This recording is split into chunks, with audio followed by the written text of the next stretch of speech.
Три основные причины, почему скрипит ламинат. Первая, и она же основная, это когда основание у вас неровное.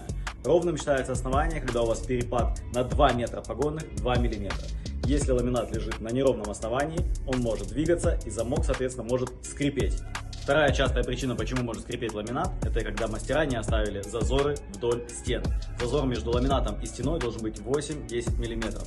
Если его нет, ламинат упирается в стены, поднимается и опять же начинает скрипеть.